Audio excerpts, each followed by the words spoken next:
El hijo del rey Ezequías, Manasés, tenía apenas 12 años cuando fue nombrado rey. Era muy diferente de su padre y hacía todo tipo de cosas malas. Él hizo que el pueblo adorara a dioses falsos. Las cosas se pusieron tan mal que Dios trajo al ejército asirio en contra de Manasés. Ellos le pusieron un garfio en la nariz y se lo llevaron a la ciudad de Babilonia como prisionero. En su sufrimiento Manasés se humilló y oró a Dios. Dios le permitió a Manasés ser liberado y volver a casa.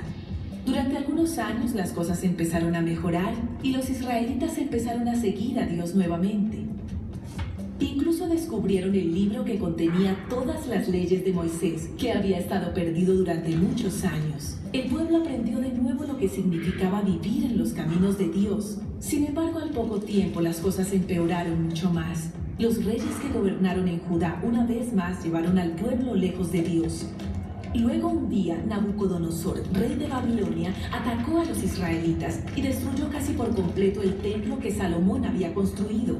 Capturó a casi todos los israelitas, incluyendo a los mejores guerreros, trabajadores y artistas, y los envió a Babilonia. Solo a unos pocos de los israelitas más pobres se les permitió quedarse para cuidar los campos.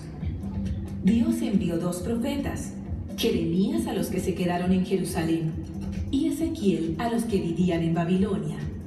Desafortunadamente las noticias no eran buenas.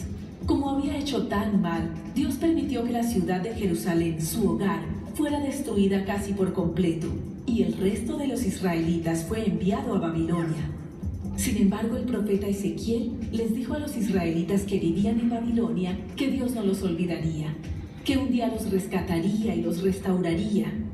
Dios le dio a Ezequiel una visión en la que él estaba en un valle lleno de huesos. Hubo un fuerte ruido y los huesos empezaron a unirse entre sí y desaparecieron tendones y carne y fueron revividos. Dios le contó a Ezequiel el significado de la visión. Los huesos son la casa de Israel. Yo abriré sus tumbas, los sacaré de allí, los traeré de nuevo a la casa de Israel y ustedes sabrán que yo soy Dios. 31 capítulos tiene la historia y hemos llegado exactamente a la mitad. Hoy es el capítulo 17. Capítulo 17 de la historia. Y me parece como que estamos llegando a un pozo de lo más profundo que hay. De hecho, hoy vamos a hablar de un valle desolado, totalmente seco, con cadáveres que el sol ha calcinado totalmente y quedan puros huesos de miles de personas allí en el Valle de los Huesos Secos. Eso es desesperanza. Y a lo mejor mientras predico este sermón tú vas a estar pensando en la desolación de tu propio valle de huesos secos. Y quizás como los judíos también nosotros nos preguntaremos, ¿y cómo llegamos a esto? ¿Cómo fue posible llegar a esto? La historia, desgraciadamente, es así. Y usted se la sabe, usted la está leyendo. Llegamos al gobierno de Manasés, que gobernó 55 años. Hizo el mal. Eso es una frase bastante repetida en la historia. Hizo el mal como sus padres. Hizo lo que ofende a Dios. Puso ídolos en el patio de la casa del templo del Señor. Segundo libro de Reyes 21:9. Es un resumen más o menos de lo que pasó en ese tiempo. Dice: pero no hicieron caso. Manasés los descarrió de modo que se condujeron peor que las naciones que el Señor destruyó delante de ellos. Qué trágica ilustración o resumen de lo que está pasando con el pueblo de Israel, que se apartó totalmente de Dios. Ahora nosotros, en nuestra vida, hemos llegado alguna vez a un punto en que uno piensa: esto ya es mucho, es suficiente. Señor, es suficiente, mucho. Han llegado a tocar fondo en una relación sentimental, amorosa. Han tocado fondo en un problema económico. ¿Han llegado ustedes o hemos llegado al punto de tocar fondo en una crisis de salud? Dios es infinitamente paciente. Lo fue con el pueblo de Israel y lo sigue siendo hasta el día de hoy. Pero llega un punto a veces que por nuestro pecado, y es por nuestro pecado, que Dios dice, basta ya, es suficiente. Segundo de Reyes 21, del 12 al 14, así dice el Señor, Dios de Israel, voy a enviar tal desgracia sobre Jerusalén y Judá, que a todo el que lo oiga le quedará retumbando en los oídos. Extenderé sobre Jerusalén el mismo cordel con que medí a Samaria y la misma plomada con que señalé a la familia de Acab. Voy a tratar a Jerusalén como se hace con un plato que se restriega y se pone boca abajo. Abandonaré al resto de mi heredad, entregando a mi pueblo en manos de sus enemigos, que lo saquearán y lo despojarán. La semana pasada dijimos que Dios hace lo que dice que va a hacer. Y Dios advierte, y Dios envió profetas. La semana pasada hablamos de eso. Y Dios nos va advirtiendo. Y no es como nosotros, como los padres que decimos, te voy a castigar. Ya te dije. Si otra vez lo vuelves a hacer, y así estamos, y los hijos saben, ¿verdad? Que no somos muy cumplidores en nuestras... De hecho, los hijos hasta se aprenden nuestras técnicas. Dios nos habla y nos habla y nos habla, y a nosotros ni el moño se nos menea. No ponemos atención porque sabemos que tiene paciencia y seguirá. Pero hay un punto en que eso para. Dios hace lo que dice que va a hacer. Y Dios le dijo al pueblo de Israel, si no se corrigen, los voy a enviar al cautiverio. Voy a traer ejércitos extranjeros que los van a derrotar y los saquearán, los despojarán. Abandonaré a mi heredad si ustedes no se arrepienten. Y el pueblo no se arrepintió, y Dios hizo lo que Él dijo que tenía que hacer para disciplinar a su pueblo. Y uno dice, ¿cómo es que Dios es un Dios de amor? ¿Cómo puede ser algo tan terrible? No sé si ustedes o el mundo mal entiende lo que es el amor. El amor incluye disciplina. El amor, tendríamos que ponerle un adjetivo al lado. Amor rudo. Es muy buen amor ese, por si acaso. Padres, abuelos, el amor rudo. No es ese amor de puro sentimiento, y de hecho nosotros decimos que el amor no es un sentimiento, el amor es una decisión. Y el amor que realmente ayuda al otro no es solamente permitirle que haga todo lo que quiera y perdonarle todos sus pecados, sino que el amor también involucra la rudeza, el ser un poquito estrictos y duros. Ese es un amor muy útil. Un muchacho se metió en problemas y lo metieron a la cárcel, y antes de ir al juez a veces tienen que quedarse un par de días en la cárcel. Los padres pueden ir a pagar la fianza y lo sacan al niño para que el niño esté en la casa un par de días y luego se presente delante del juez y no sufra en la cárcel. Yo me imagino, aquí no tengo mucha experiencia en eso, pero me imagino que será igual pagar la fianza, ¿ya? O pagar la mordida, la coima. Este hijo no fue sacado de la cárcel por sus padres, y la madre, él llamó a su madre y la madre se niega a pagar la fianza. Y de hecho le dice, y si llegas a la casa a hora de madrugada, no te voy a admitir. Basta ya. Basta ya. Alguno dirá, esa madre no ama a su hijo. No, sí la ama, sí lo ama, pero es un amor rudo, no es un sentimiento. Y la palabra de Dios nos muestra que Dios fue rudo con amor. Mire, el rey que vino después, Joacás, usted lo leyó, hizo lo malo a los ojos del Señor. El que sigue, Joacim, hizo lo malo ante los ojos del Señor. El otro, Joaquín, hizo lo malo ante los ojos del Señor. Segundo libro de Reyes 24:12. Entonces el Señor envió contra Joacim bandas de guerrilleros babilonios, sirios, moabitas y amonitas. las envió contra Judá para destruir el país según la palabra que el Señor había dado a conocer por medio de sus siervos los profetas. Y desgraciadamente viene la invasión de Babilonia, Nabucodonosor, que destruyó totalmente a Jerusalén. Se llevó al rey, pero puso a un tío del rey, de Joaquín, lo puso como un rey títere, se llamaba Matanías. Luego nos vamos al otro libro que relata lo mismo, el libro de las Crónicas, segundo libro de las Crónicas, capítulo 36. Por amor a su pueblo y al lugar donde habita el Señor Dios de sus antepasados, con frecuencia les enviaba advertencias por medio de sus mensajeros, pero ellos se burlaban de los mensajeros de Dios, tenían en poco sus palabras y se mofaban de sus profetas. Por fin, el Señor desató su ira contra el pueblo y ya no hubo remedio. Debemos nosotros también entender que Dios no es un Dios que se deleita en el sufrimiento. Al contrario, Dios nos ama. Magdalena eligió canciones hoy que cantamos que hablan del amor, de la fidelidad, de la paciencia del Señor. Porque esa es la característica de Dios. Dios nos ama. A pesar de que fallamos una y otra vez, Dios es fiel y nos ama. Dios es un Dios que llora. Dios es un Dios que se compadece. Jesús lloró.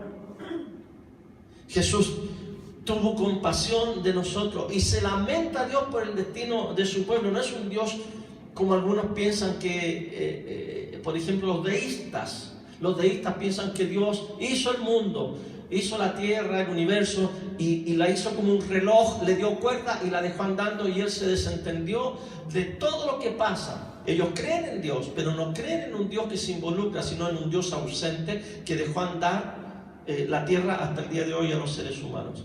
Nosotros los cristianos no somos deístas con D, somos teístas con T, que significa que creemos en un Dios, pero en un Dios personal que se relaciona con nosotros, que se mete con nosotros a tal punto que envió a su Hijo a encarnarse, a ser uno con nosotros, a entender por las cosas que pasamos y a rescatarnos del pecado. Si usted lee el Evangelio frecuentemente, una nota que le va a sobresalir a usted en la nota del Evangelio es que Cristo fue duro, como muchos cristianos hoy son duros. Pero Cristo no fue duro con los pecadores, fue duro con los religiosos, los trató de hipócritas, de sepulcros blanqueados, de víboras, los trató pero malísimo. ¿A quiénes? A los religiosos, a los que dicen que están bien y se jactan de un estilo de vida, de una religiosidad, de un sistema de filosofía y de pensamiento que Cristo desecha. Y si vuelven a leer los evangelios, fíjense cómo Cristo recibía a los pecadores, se juntaba con ellos, y por eso que los religiosos lo insultaban, le ponían sobrenombre, decían bebedor, glotón, te juntas con los pecadores, con las prostitutas, con los ladrones, con los cobradores de impuestos, con los traidores. Pero esa es la característica de Dios. Dios es amor y Dios ama al pecador, y Dios envió hasta su Hijo mismo para que pueda salvar al pecador. Dios se siente, Dios llora. Y no crean que en esta tragedia del pueblo de Israel el Hijo está, el Padre Dios está alegre y riéndose sarcásticamente o burlonamente de estos que no me hicieron caso. No, al contrario. Como esa madre que no permite que su hijo llegue a la casa después de haber hecho las de Kiko y Caco, y con su amor rudo le dice, no, tienes que sufrir allá para que reacciones, allá afuera de la casa. Pero la madre llora en su casa, llora, siente el dolor de lo que está pasando su hijo. Así Dios también llora y se lamenta y sufre cuando no le hacemos casos. Jeremías, aquí mostramos dos profetas hoy, Jeremías y Ezequiel. Jeremías fue el profeta que estaba en Israel en el momento de esta tragedia de la deportación. 21:7, Jeremías. Después de eso, entregaré a Sedequías, rey de Judá, y a sus oficiales, y a la gente que haya quedado con vida después de la peste, la espada y el hambre, afirma el Señor, los entregaré en mano de Nabucodonosor, rey de Babilonia, y de los enemigos que buscan matarlos. Sin ninguna piedad, clemencia ni compasión, Nabucodonosor los herirá a filo de espada. Dios hace lo que Él dice que hará. Es muy triste esta historia, porque Israel lo perdió todo, absolutamente todo. ¿Cómo pudiéramos entenderlo hoy, aquí en Chile, el año 2018? Es como que si a Chile lo invadieran los peruanos, un ejército pero fabuloso, que vinieran, nos invadieran los peruanos, llegaran a Santiago, se tomaran la moneda, destruyeran todos los monumentos que nosotros tenemos de los grandes héroes, los destruyeran todos, y especialmente el de Arturo Prat, y que se llevaran todo el oro que está en las bóvedas de los bancos y del Banco Central, y que fueran ahí a los leones con Providencia y se llevaran los leones. Bueno, esos eran de ellos, así que se los pueden llevar nuevamente. Así, en resumen, así fue más o menos lo que le pasó a los israelitas. Perdieron todo. Perdieron su economía, perdieron su ejército, perdieron su gobierno, perdieron su templo, perdieron la religión, su identidad. Hermanos, perderlo todo es tremendo. Ninguno de nosotros ha experimentado eso, pero eso le pasó al pueblo de Israel. Algunos de ustedes estarán diciendo: oye, gracias a Fernando por el sermón, está muy bueno, muy esperanzador el sermón de la verdad. Pero esa es la historia, desgraciadamente.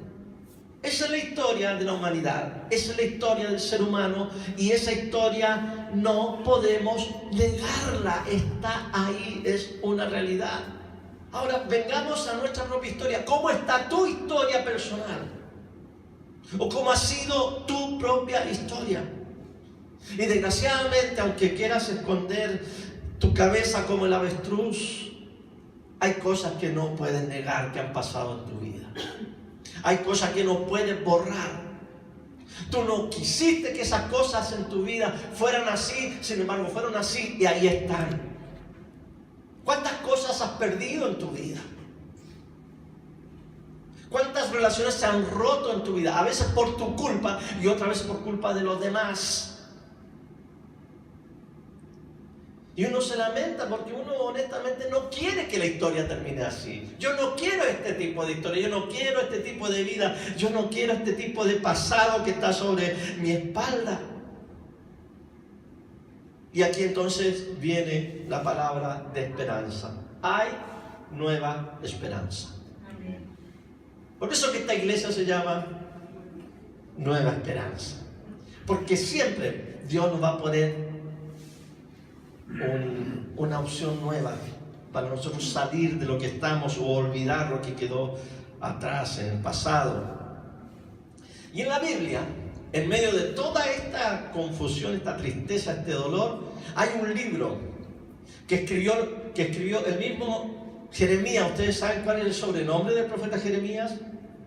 El profeta llorón, chillón, porque era un profeta muy sentimental que en medio de toda esta tragedia él lloraba y se lamentaba, y él escribió un libro que se llama Lamentaciones. Pero miren, en ese libro, donde él trata de procesar esta tragedia, tiene poemas de lamento por la destrucción, pero aún así hay esperanza en el libro. Por ejemplo, capítulo 3, 21 al 23. Pero algo más me viene a la memoria, lo cual me llena de esperanza. El gran amor del Señor nunca se acaba y su compasión jamás se agota. Cada mañana se renuevan sus bondades. Muy grande es su fidelidad. ¡Qué hermoso! Que en medio de la tragedia, en medio de la lamentación, hay un mensaje de esperanza. Y de hecho este pasaje es el más conocido del libro de Lamentaciones y se canta. Cuando, por ejemplo, cantamos: tu fidelidad es grande, tu fidelidad incomparable, nadie como tú, bendito Dios, grande es tu fidelidad. De ahí la sacamos. De esa promesa de que aunque haya dificultad, problema, tragedia, invasión, nuevas son cada mañana las fidelidades del Señor. Así que por eso es bueno levantarse temprano para poder experimentar la fidelidad de Dios, porque si se levanta a las 11 le queda un poquito de fidelidad nomás que va a experimentar, ¿ok? Muy grande es tu fidelidad. Hay nueva esperanza. Hay nueva esperanza. Y en su dolor, en su llanto, en su lloriqueo, Jeremías lo visualiza porque era profeta y él veía el futuro y él escuchaba lo que Dios le decía, que su compasión no se agota y que va a tener misericordia otra vez del pueblo de Israel. Ahora el otro profeta, Ezequiel fue llevado en una de estas, porque no fue una sola invasión al pueblo de Israel, sino que fueron varias deportaciones. En una de esas, antes de destruir el templo, se llevaron a muchos jóvenes para Babilonia. Entre ellos iba Ezequiel, profeta de Dios, y Ezequiel era de estirpe sacerdotal. Y él está allá en Babilonia, a la orilla de un río que se llamaba Quebar, y ahí tuvo él visiones de lo que Dios iba a hacer en el futuro. La próxima semana vamos a hablar de otro profeta que también fue jovencito, llevado para allá, y se llama Daniel. Vamos a hablar del cautiverio la próxima semana. Pero Ezequiel tiene una visión. La mano del Señor vino sobre mí, y su espíritu me llevó y me colocó en medio de un valle que estaba lleno de huesos. Me hizo pasearme entre ellos, y pude observar que había muchísimos huesos en el valle, huesos que estaban completamente secos. Y me dijo: hijo de hombre, ¿podrán revivir estos huesos? Y yo le contesté: Señor omnipotente, tú lo sabes. Entonces me dijo: profetiza sobre estos huesos y diles: huesos secos, escuchen la palabra del Señor. Así dice el Señor omnipotente a estos huesos: yo les daré aliento de vida y ustedes volverán a vivir. Les pondré tendones, haré que les salga carne y los cubriré de piel. Les daré aliento de vida y así revivirán. Entonces sabrán que yo soy el Señor. Tal y como el Señor me lo había mandado, profeticé.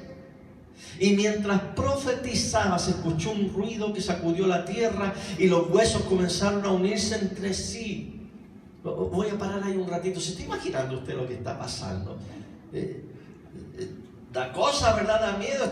Estamos aquí en un valle lleno de huesos secos. No hay vida, no hay árboles, no hay plantas, no hay pasto, no hay agua, no hay nada. Está usted solo con este valle de huesos que no meten bulla nada. Pero de repente Dios le ordena profetizar. Ezequiel profetiza y empieza a sentir un ruido. Yo no sé, ese hueso pegando con otro hueso así, ¿ya? Como los palitos cuando uno canta que pega así. Empieza a sentir Ezequiel este ruido de... ¿Qué será este ruido? Eran hueso contra hueso que se pegaban porque empezaron a juntarse los huesitos. ¿Cuántos huesos tiene el ser humano, el esqueleto humano? A ver, los que estudian aquí... Varios, ¿verdad? Tiene varios. Mi amigo dentista sabe, ¿o no?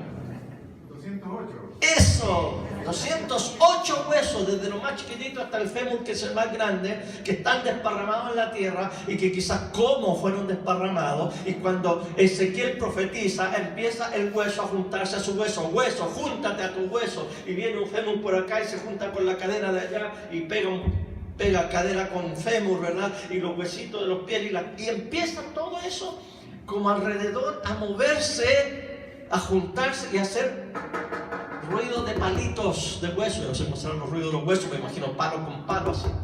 Y él se asombra de lo que está pasando y profetiza. Esta ordena al Señor omnipotente: vende los cuatro vientos, dale vida a estos huesos muertos para que revivan. Yo profeticé, tal como el Señor me lo había mandado, y el aliento de vida entró en ellos. Entonces los huesos revivieron y se pusieron de pie. Huesos, o sea, calaveras. Era un ejército numeroso. Y yo creo que a Ezequiel también le sonaban las rodillas una contra otra, así de puro miedo, su propia rodilla. Luego me dijo: hijo de hombre, estos huesos son el pueblo de Israel. Ellos andan diciendo: nuestros huesos se han secado, ya no tenemos esperanza, estamos perdidos. Por eso profetiza.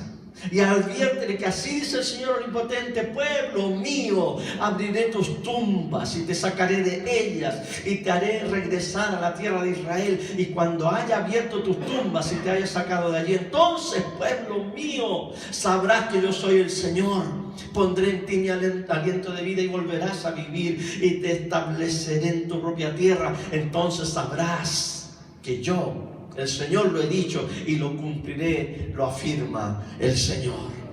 Aleluya. Hay nueva esperanza. No importa que tu vida parezca un valle de huesos secos, hay esperanza. Y Dios es el Dios de milagros, que puede hacer lo imposible y puede hacer que el hueso se junte a su hueso y que salga tendón y salga músculo y sea cubierto otra vez de carne y de piel, y luego tenga espíritu de vida y se levante un ejército victorioso. Ese es el fin de la historia de la humanidad. Aquí estamos en la mitad. El fin de la historia es que un día Jesucristo volverá y nos resucitará a los que estemos muertos. A los que estemos vivos nos transformará en un abrir y cerrar de ojos y nos levantará para formar un pueblo victorioso que vivirá con Él por la eternidad. Así que así como Dios le habló a Ezequiel, Dios nos habla a nosotros hoy. Se lo digo en mexicano: no se me agüiten. No se me agüiten, hermano. ¡Ánimo! Hay esperanza, hay nueva esperanza. Cuando ya no tengas fuerzas ni vida, Dios tiene un plan de resurrección para ti. Él está listo para remover la lápida de tu tumba. Dios dice: te hice del polvo, te formé del polvo de la tierra y te puedo volver a dar vida desde el polvo de donde estás. Él lo puede hacer. Y ese es el mensaje de esperanza que la iglesia no se cansará de proclamar hasta que Cristo venga. Somos del futuro. Acuérdense de eso, somos del futuro. ¿Qué significa que somos del futuro? Que nosotros ya resucitamos con Cristo. Que ya no vivo yo, sino que Cristo vive en mí. Estamos viviendo la experiencia del futuro. Así como Ezequiel estaba en el presente, en un valle de huesos secos, Dios lo hace vivir en el futuro. Lo despierta, le muestra la visión. ¿Y cuál es el futuro? El futuro glorioso del pueblo de Israel volviendo a la tierra prometida. Así nosotros, tú puedes estar viviendo en este estilo de vida aquí en este país, en esta cultura, en esta forma que te molesta, te angustia, te agobia, te intranquiliza, te deprime, te estresa. Levántate y en este valle de huesos secos y mira hacia el futuro, porque nosotros no somos del presente, somos del futuro. Nosotros podemos estar aquí en la tierra, pero no se olviden de mirar la gran pantalla. Mirar más allá de los huesos secos. Mirar a Dios y decir: para allá vamos, de allá somos. Amén. El futuro va a ser un reino de justicia, de paz, de amor. No va a haber muerte, ni dolor, ni llanto, no va a haber, mire, no va a haber policía, no va a haber abogado, no va a haber hospital, no va a haber carabinero, no va a haber impuestos internos. No hay nada de eso. Bueno, aquí tienen que vivir pagando impuestos, pero allá no. El punto es que tenemos que empezar nosotros como iglesia a revivir los huesos y a ponerle carne, porque ese es nuestro futuro. Nosotros tenemos que engancharnos en el futuro y decirle aquí: no se peleen. No sacan nada con pelearse, con protestar, con enojarse, con hacer marcha, con insultar, con deprimirse, No. Porque el futuro dice que viene un reino de paz, de amor, donde Cristo será el rey. Así que es mejor que ahora se sometan a Cristo, porque el futuro es esplendoroso para todo aquel que cree. Ese es un ciudadano del reino de Dios que anuncia el mensaje que viene del futuro y lo vive aquí. Empieza a vivirlo en su vida, empieza a vivirlo en su casa, empieza a vivirlo en su trabajo. Mira hacia allá adelante, no diga: estoy aquí en un valle de huesos secos y esto no tiene esperanza. Sí, hay esperanza. Amén. Por la razón o la fuerza. Perdón. No es por la razón ni por la fuerza, porque esto no lo entiende nadie. Cuando usted lo diga, no lo van a entender, están locos. Y como a Jeremías lo van a meter en la cisterna. Y como Jeremías lo van a agarrar y lo van a mandar a Egipto. Tienes que irte con los demás. Yo no me quiero ir a Egipto, te tienes que ir. Y en Egipto algunos dicen que Jeremías fue apedreado, murió apedreado. Y hay otra tradición que dice que murió aserrado con una sierra de cortar árboles y lo cortaron a él en dos. Se sufre, claro. Y el raciocinio dice que está equivocado, pero nosotros no vivimos conforme al raciocinio humano. Nosotros vivimos de acuerdo a los milagros y la esperanza que nace en nuestra fe en Dios, que dice que Él va a resucitar a todos los muertos de ese valle de huesos secos. Ahora lo ha hecho con ustedes. Ustedes ya están experimentando la resurrección. No la final, pero ya ha resucitado nuestra vida en Cristo. ¿Cómo resucitó? A través del bautismo. Nuestro bautismo consiste en muerte y resurrección. Cuando usted se bautizó, usted era un saco de huesos secos. Lo metimos en el agua, lo sepultamos juntamente con Cristo y lo resucitamos para vida nueva. Eso es el bautismo, reconocer que somos huesos secos. Y que el único que puede infundir aliento de vida a nosotros es aquel que infundió aliento de vida en Adán, hecho del polvo, del barro, el único. Lo puede volver a hacer en nosotros. ¿Y ese aliento cómo se llama? Espíritu Santo. Espíritu Santo. El Espíritu Santo que se mueve hoy en la iglesia y en nosotros. Así que ahora, reflexionando en eso, si alguno de ustedes está un poquito desesperanzado, lo invitamos a recibir esperanza nueva. Y aquel que entiende que está en Cristo, que tome ánimo y energía. La única manera de obtener vida nueva y energía es a través del cuerpo y la sangre de Cristo. El que cree, el que mira a Cristo en la cruz con fe y lo acepta y se rinde a Él, tiene vida. Estos días nos ha tocado ir a algunos funerales y en todos los funerales decimos lo mismo. El pasaje donde Cristo le dice a María y a Marta, las hermanas de Lázaro: no te he dicho que si crees verás la gloria de Dios. Esto es de creer, de tener confianza, ver la gloria de Dios. Y el que cree en mí, dice Jesús, aunque esté muerto, vivirá. Y el libro de Juan el Señor dice: el que come de mi cuerpo y bebe de mi sangre tendrá vida. Ahora, eso ocurrió una vez y para siempre en la cruz, en su sacrificio. Pero los cristianos lo celebramos y lo conmemoramos cada domingo.